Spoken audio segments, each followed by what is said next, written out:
Let's try something that might be positive on the podcast daily. Welcome in. It is Wednesday. It is traditionally a stock watch day. We can get into some stocks. That's Bill Landis, and I'm Austin Ward. And so here's what I want to do, Bill.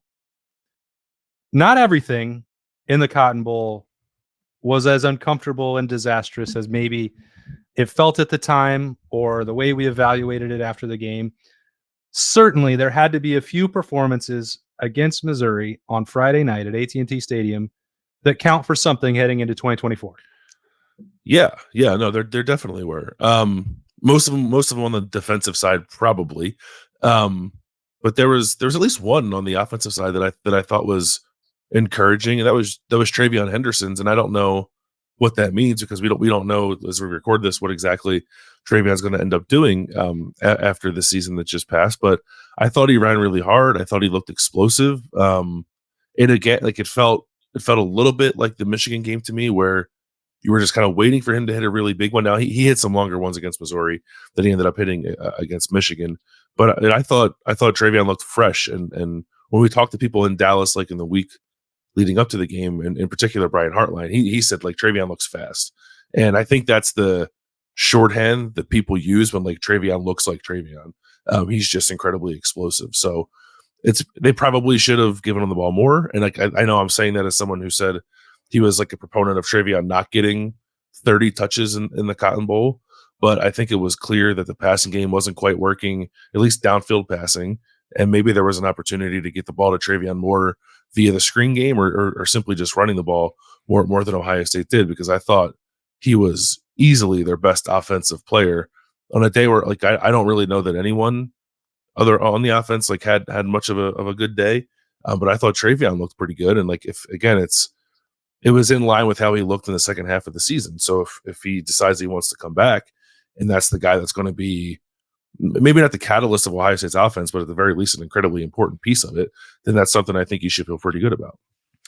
Yeah, it's as tough to evaluate as anything in that game, right? Because you look at his numbers, you're like, I don't know. There's a lot of negative plays. There's not a ton of actual yardage here for Travion.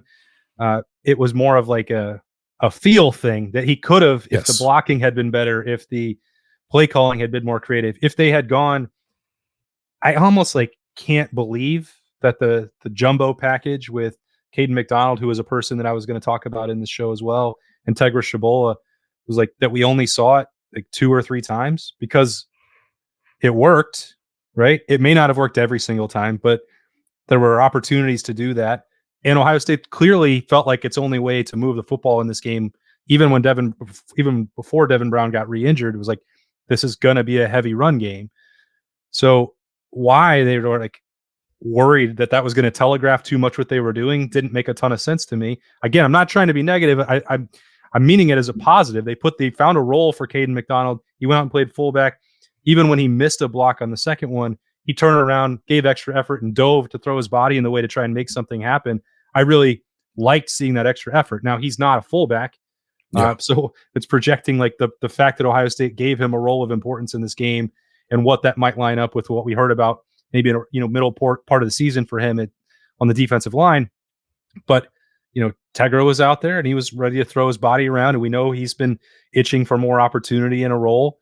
I was like, why just call it after 2 or 3 times? Like, I would have been fine watching them try and do an entire drive of that, like Michigan in the second half against Penn State. If you weren't going to bother with the downfield passing attack, they were telegraphing what they were doing anyway. So why not just go for it? Because Travion was ready to run hard. Xavier Johnson was going to run hard on some of that stuff, pulling around, and like he had a great game. He doesn't matter for the 2024 stock watch conversation. He was really the only consistent weapon that felt like Ohio State was able to exploit. But like those guys were playing hard, and even in this game where you're looking at no offensive touchdown, like shouldn't talk about anybody really shining on that side of the ball. Those guys were playing hard. I don't. That's the thing that we said on Friday. It was more of a schematic issue and not a personnel thing in my mind. Yeah, I haven't gone back and rewatched the Cotton Bowl because I'm not that much of a sicko. So I don't think that I will, but maybe it's worth going back to watch some of this stuff, because I don't know off the top of my head how many times they ran that package with Caden McDonald in the backfield and Tegra Shabola as an extra blocker, and sometimes only Tegra was out there without Caden, so it wasn't like they were traveling together.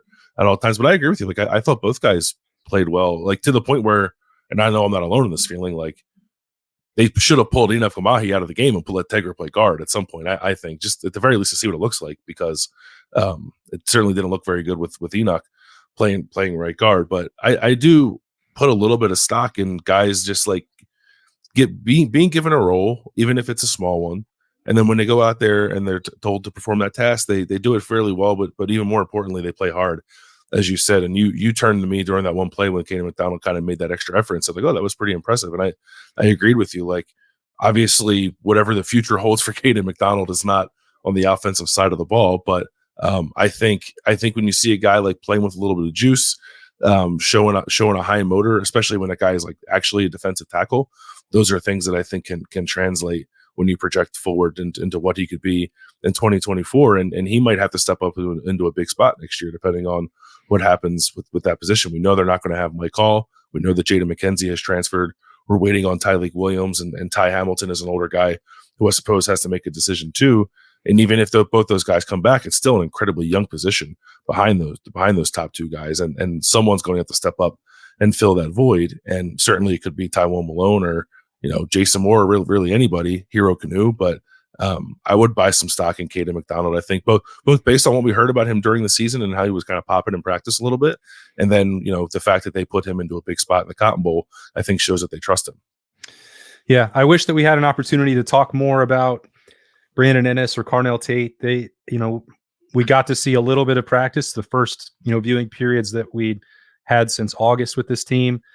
They looked the part physically. We talked about them a lot while we were down in Dallas. Like, I'm excited to see the next step in their development, and clearly there's even a little more importance to that now with Noah and Bryson Rogers both having moved on in the transfer portal. But I would say not from the Cotton Bowl specific, because they barely got involved in the passing attack with the obvious limitations that Ohio State was dealing with there.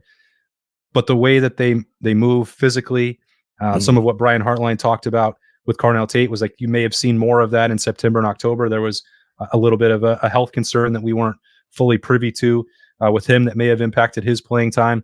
And Brandon Ennis was just trying to play catch up after arriving in the summer. So I thought maybe by Friday night we would have a really impressive stock watch, and there may be 5-6 catches, for Carnell Tate, or a couple flashes in the slot for Brandon Ennis. That did not quite connect to the way that I thought, but I think coming back from Texas, there's still a lot of confidence in Ohio State that they can build around those guys in that group. And you brought that up on the daily on Tuesday. Like maybe a portal addition isn't an absolute necessity for Ohio State.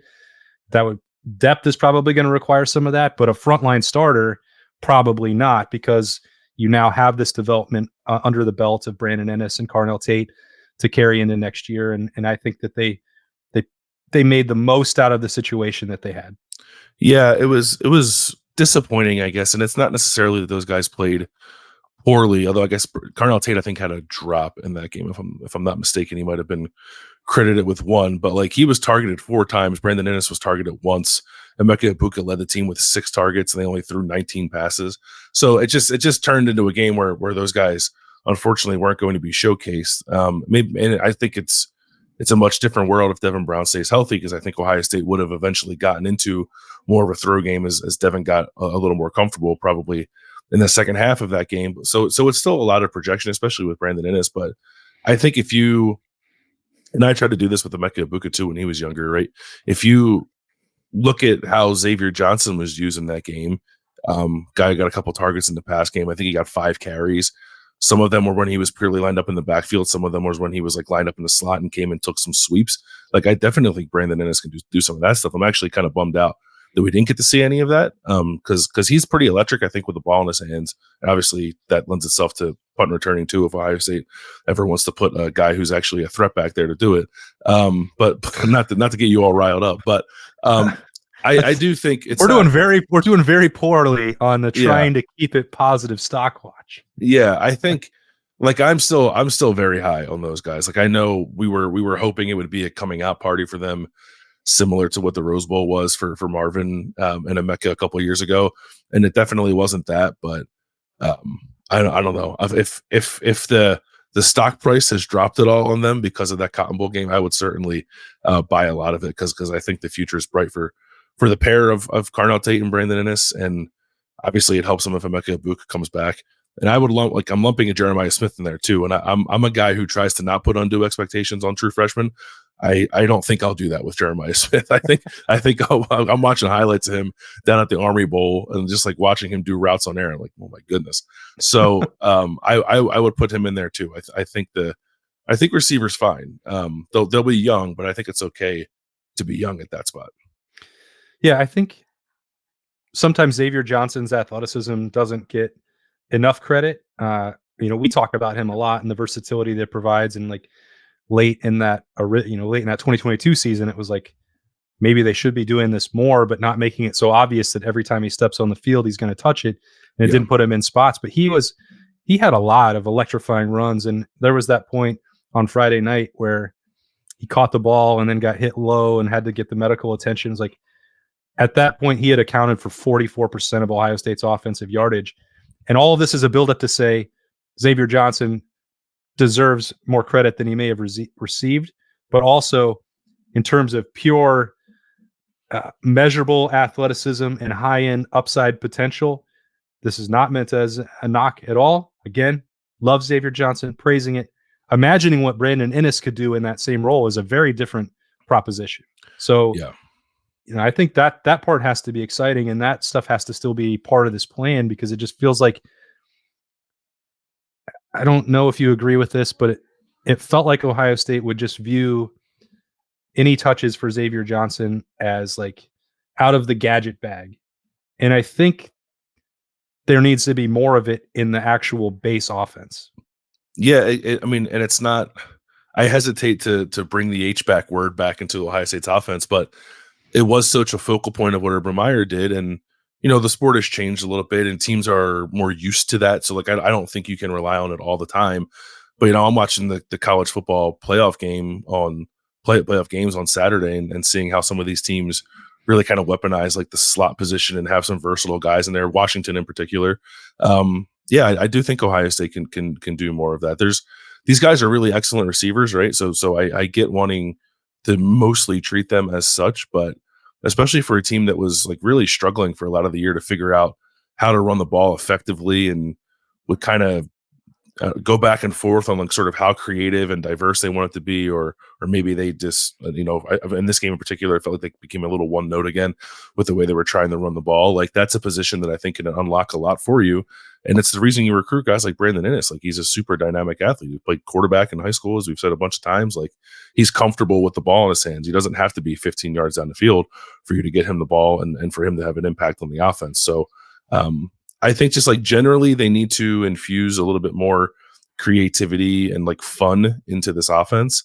And like guys like Brandon Inniss and like Carnell Tate, really any of the receivers, like Emeka Egbuka has the same skill set, I think, as Brandon Inniss. If he comes back, like there's any number of guys you can use to unlock some of that stuff. It's just a matter of whether or not that's the direction Ryan Day and Brian Hartline and Justin Fry and all those guys want to go. All right, well, maybe this will be a little bit easier and potentially more fun. How about on the defensive side? Yeah, it's Jack Sawyer, man. Like that game was ridiculous. Like he, I think it was on the first drive. It was one of the first plays of the game where Brady Cook like got outside the pocket and like scrambled for like 30 yards, and Jack Sawyer was like blocking his guy and like looking around like he didn't know where the football was. And I was like, oh boy, that's not a great look for Jack. But then from that moment on, he was dominant, and that was a pretty good offensive line. I thought that Ohio State was playing against with Missouri. They were, I think, semifinalists for the Joe Moore Award. They had not given up a ton of sacks all year.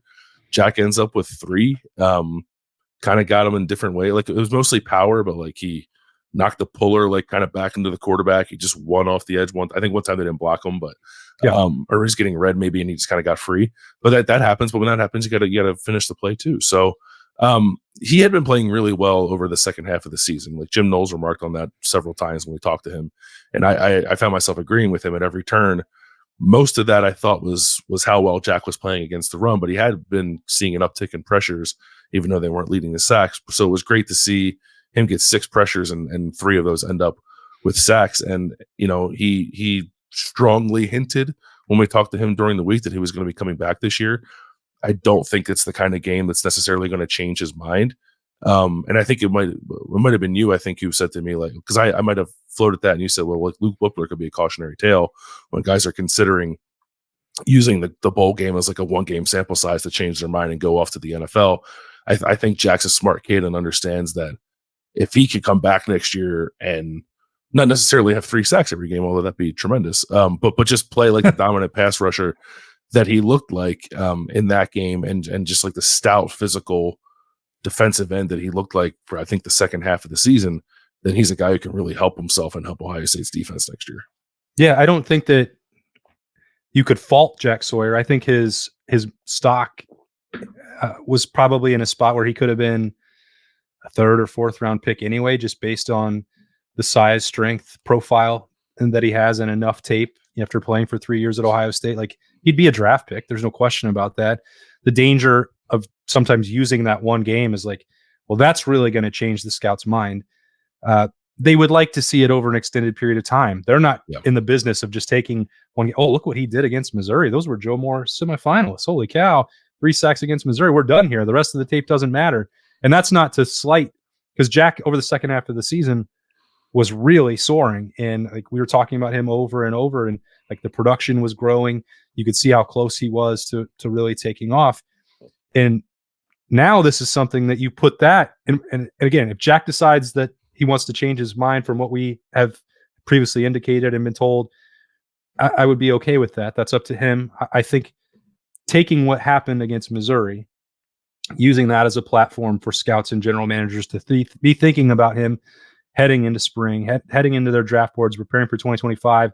And then if you do that 2, 3, 4 times as a senior, you're not talking about a 3rd or 4th round pick or solidifying that you might sneak into the 2nd because of one good game. Like, I think the stuff that's happened where people were penciling in JT and Jack as 1st round picks throughout in the mock drafts throughout the previous offseason, that was premature.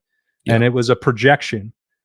They're starting to fulfill that. I don't think either one are currently 1st round draft picks. But that version of Jack Sawyer, if you start to get that on a consistent basis, again, doesn't have to be 3 sacks every week, but again, that only put him at 6 for the year to lead Ohio State. They need to get back to, if not Chase Young levels, breaking records, having a double-digit sack presence. And this is what that sets the table for Jack Sawyer. And that's what can lead to generational wealth. The stock is definitely going up. And if he wants to cash in, that's fine. I'd recommend holding it and then doing that again, because the reward for that is exponential.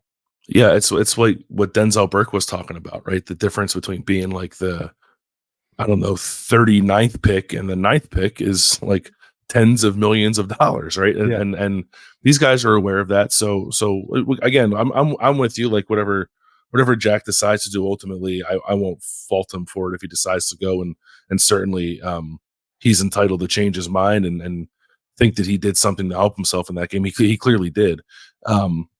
I'm still in the boat of he's probably going to come back, and I think I'd still be surprised if he doesn't. And like, playing well in a bowl game doesn't guarantee that he's going to be a monster next year. But it's not, for me, it wasn't just a 1-game sample size. It was like sort of an exclamation point on what I thought was a really good, like, last 5-6 games for Jack Sawyer. And the thing that was particularly encouraging was that he had played well at the end of the year, then had that month off. If he would have come out and like looked rusty and not played all that well, it would have almost been understandable. But instead, he kind of took it to another level against a pretty good offense, and in particular, a good offensive line. So that would have me really excited about what he could be in 2024. And, you know, it's not the plan for 5-star guys to come here and like have to use all 4 of their years to really reach their ceiling or whatever their ceiling could be as a college player. But I think it's okay if that happens. Not everybody has to be Chase Young. So for Jack Sawyer, I think Jack's got 10 sacks the last 2 years. This is the most sacks an Ohio State player has had since Chase Young. Like, it's not necessarily the benchmark that people are holding defensive ends to have 6 or 6.5 sacks, but it's a step in the right direction, I think, for a player that people have been eager to see take that next step, and it really feels like Jack has. You mentioned somebody else that I think, like, early in the year, I know, through our tech subscribers and others, like, people wondering why Ty Hamilton remained in the mix. And like, I would say, well, it's the consistency. They know that you're going to get play in, play out, assignment sound football from him. Is he as physically imposing as Tyleik Williams or as explosive as Mike Hall?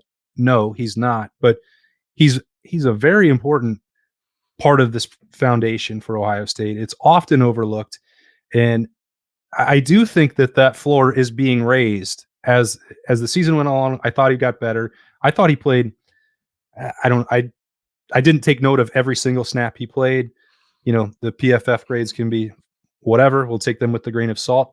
He's flashed 2 or 3 plays in virtually every game in the second half of the year, and he did it in another big moment before Ohio State in the Cotton Bowl for whatever it was worth, not changing the outcome. Like, I think the loss of Mike Hall that storm can be weathered. That would be tough if it becomes both him and Tyleik Williams, and then Ty Hamilton is like your frontline veteran to anchor in the inside. But these are the people that I think you have to have. I hate to call it a glue guy, but a solid role player with a higher floor than he probably gets credit for. Never going to be a super high early round draft pick, but I continue to be impressed with the way he handles his business. And he had another moment or two that I thought was really encouraging for Ohio State against Missouri. Yeah, he's just a solid player. He's the kind of player I think successful defensive lines have, just like a little unsung, and that's okay. PFF has a stat that's like its defensive stops. It's like plays that constitute a failure for the offense. I don't really know how they define that. I would assume it's like you gain less than 3 yards, whatever, on first down, depending on down and distance. But he had 5 of them in that game, which was his high for the season and tied for the team high in that game with Steel Chambers. So like he showed up for sure. He's not a super splashy guy. He'll make a play in the backfield from time to time, but his job was more about doing a lot of dirty work and clearing things up for linebackers and other defensive linemen. And you absolutely need that up front. If they end up losing him, which I don't know. I'm kind of on the fence with what he might do. He's not like his brother was a 3rd round pick. I don't think Ty's going to be a 3rd round pick, but I think Ty would probably get drafted if he came out, just because I think he's like a good character guy and like a solid player with some decent production. But there's an opportunity maybe for him to come back and play a little more, perhaps flash a little more, depending on what kind of stuff maybe they want to change up with the defensive line. But yeah, I thought that was actually like I thought the 3 best defensive players in the Cotton Bowl, and it was like sort of the nature of the game because the ball was being run a lot, were Jack Sawyer, Ty Hamilton, and Cody Simon. I thought had a really good game too. And Denzel Burke is quite good as well. I don't know that was any big surprise, but those were the building blocks there of a really good defensive effort. I do think that needs to be said. A reminder, it should seem pretty obvious, but like the deficiencies and the disappointment were primarily about the offensive game plan and more special teams penalties and issues there. Like the defense did whatever it could. So there's not, you think about this and you head into 2024 and we talk about coaching staff moves or Ohio State looking at the portal for a quarterback or this, that, and the other thing. Like that's about reaching the championship standard in all 3 phases. They gave up the 2 touchdown drives in the second half and they wound up losing the game. But, that was as close to what you could possibly want on that side from the defense as a whole. So, that's not the stuff that we're talking about. There were fixes and improvements that had to be made after 2022. We talked about that. I think if they get the decisions that they are expecting and want with the roster and with the coaching staff, even if they don't make any move to get a second defensive line coach, which I do think is in the best interest of even still upgrading and enhancing on that side of football, they're in one of the best spots in America on defense. Like, yeah, they're number 2 in scoring. They were number 3 in total defense, or you can flip those around, whatever they were. They are in position right there. And it's just, that's what makes it awkward for us to be talking about this, because we've now grown accustomed to a super explosive offense and Ryan Day fireworks and quarterbacks. And like, now we're figuring out what that looks like for them to get back to the championship standard, because now the defense is already there.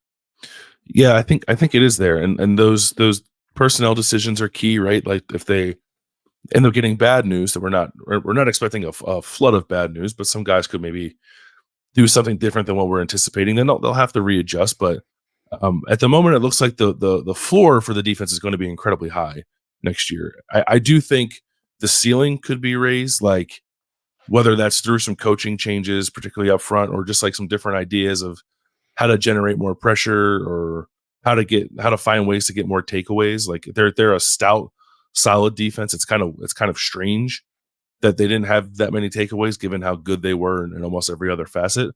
So I think that's the areas where they could improve. But I also think there's something to be said for just like kind of being sound and reliable. And I think at the very least, Ohio State's defense has gotten to that point, and now it's like how can you enhance it as you move forward? And obviously, getting all these guys back who we think they could and quite possibly will get back is the first step in that direction. I knew we could find some bright spots from one of the weirdest games that I can remember covering in a long time at Ohio State. And we got through a stock watch on Wednesday on the podcast daily. So we're full steam ahead into 2024 here. A couple episodes in the bag already. We'll be back with another one on Thursday morning on the podcast daily. Appreciate Bill Landis grinding through. Maybe you'll have a voice by tomorrow, right? Well, I hope so. I hope we got like 2 more Kings of the North, the Kings of Columbus, and then all that. Like, yeah, vocal rest is not a thing. I'm just going to keep down in Alka-Seltzer and hope it helps. All right. Well, he is the best in the business, playing through pain and not going to slow down as we keep the content rolling along here all year covering Ohio State football. And we're just getting started. For Bill Landis, I'm Austin Ward. Thanks for joining us on the podcast daily. We'll see you later.